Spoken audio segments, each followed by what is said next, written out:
বাড়ির বারান্দায় বসে প্রতিদিন বিকেলে চুপ করে থাকতো মিতা। হাতে একটা পুরনো কাপ, সেটা একসময় দুজন মিলে চা খেত। ওর মা মাঝে মাঝে বলতো, এভাবে আর কতদিন থাকবি মা?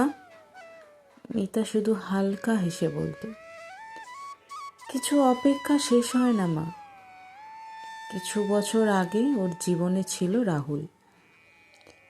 ছোট ছোট স্বপ্ন, একসাথে থাকার প্রতিশ্রুতি, সবই ছিল।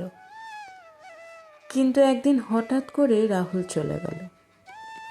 কোনো ঝগড়া নয়, কোনো কারণ নয়, শুধু বলেছিল আমি আর পারছি না। সেদিন থেকে মিতা যেন একটু একটু করে নিজে থেমে গেল। সব কিছুই ঠিক ছিল, খাওয়া, ঘুম, কথা বলা, কিন্তু ভেতরে একটা শূন্যতা কাজ করত, যা কেউ দেখতে পেত না। একদিন বৃষ্টির দুপুরে মিতা বারান্দায় বসেছিল আগের মতোই। হঠাৎ পাশের বাড়ির ছোট্ট একটা মেয়ে এসে বলল, দিদি, তুমি সবসময় একা বসে থাকো কেন? মিতা একটু এসে অবাক হয়ে তাকালো। মিতা আবার বলল, তুমি হাসলে খুব সুন্দর লাগে জানো।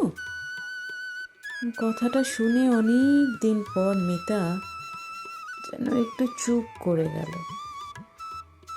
তার চোখ ভিজে গেল জলে, কিন্তু এবার কষ্টে না, একটা অদ্ভুত উষ্ণতায়। সেদিন প্রথমবার মিতা বুঝল, সব হারিয়ে যায় না, কিছু মানুষ নীরবেই চলে যায়, কিন্তু জীবন থেকে থামে না কারোর জন্য। পরের দিন ও নিজে নিজের জন্য চা বানালো।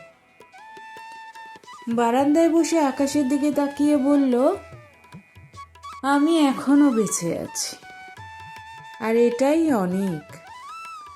হয়তো ভালোবাসা ফিরে আসবে, হয়তো আসবে না, কিন্তু মিতা একবার নিজেকে ভালোবাসতে শিখেছে, আর সে পিছু সরবে না।